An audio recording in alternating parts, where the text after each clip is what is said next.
All right, let's get right into it. For centuries, the path to global power seemed pretty straightforward, right? You needed a huge population and a massive industrial base. But what if that entire rulebook is being tossed out the window? Today, we're looking at a wild shift where AI is letting smaller nations punch way, way above their weight. So let me ask you something right off the bat.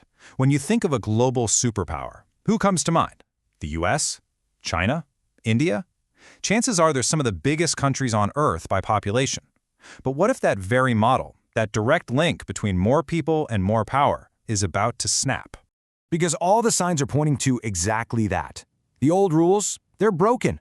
We're living through a seismic shift in the global economy, and the very engine that creates growth just isn't what it used to be. And this really nails the difference. For generations, economic strength was a numbers game. More people meant more factory workers, more consumers, more everything. But now, that entire equation is flipping. Growth is less about how many people you have and more about smart AI agents and a country's ability to control its own digital future. We're moving from counting heads to building digital muscle. So, okay, just how big is this new AI engine? Let's actually put some numbers on this because honestly, they are staggering.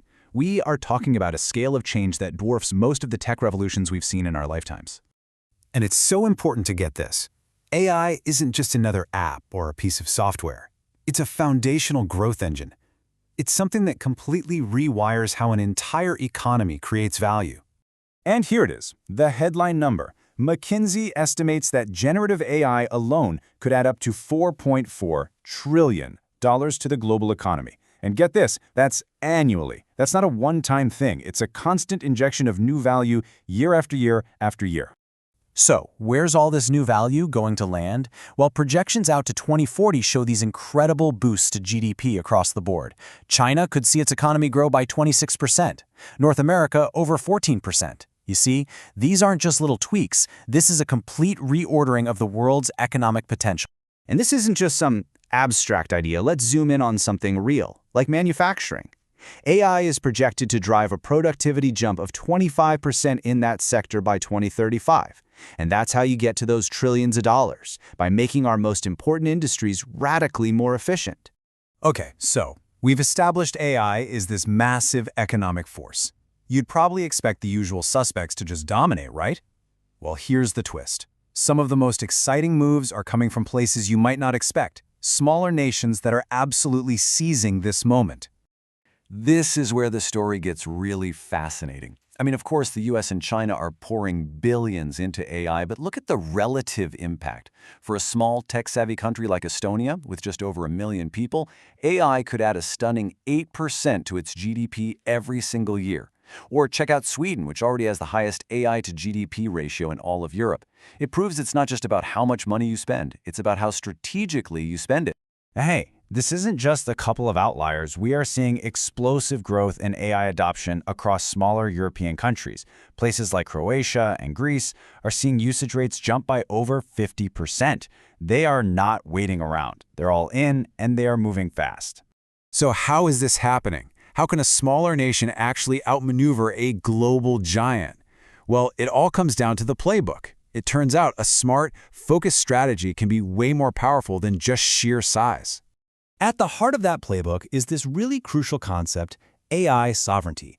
Think of it as the new strategic high ground. It means treating your country's AI capabilities like you treat your oil reserves or your farmland. It's a core national asset you have to control. And you know what? A smaller, more nimble government can often get its act together on that way faster than a sprawling superpower. And this isn't just some theory. Countries are putting these plans into action. Look at the UAE and Saudi Arabia. They're weaving AI into the very fabric of their massive long-term economic plans.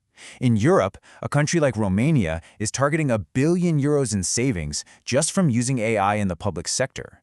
It's a clear, deliberate pivot. AI is now critical national infrastructure. So this is the mechanism that makes it all work. AI agents are basically a force multiplier for our brains. A single person, armed with powerful AI, can now do the work that used to take a whole team. And if you're a small nation, that's a total game changer. It means you don't need a massive workforce to compete anymore. You just need a smart, agile, AI-powered one.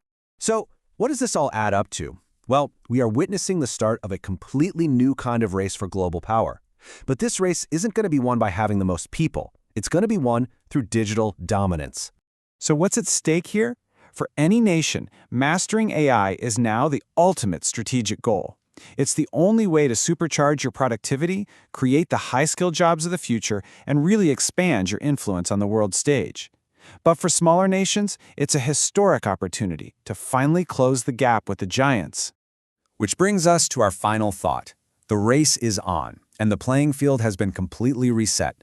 It's no longer a question of if a nation will be driven by AI, but who is going to get there first. And for the first time in a very long time, the winner might not be who you expect.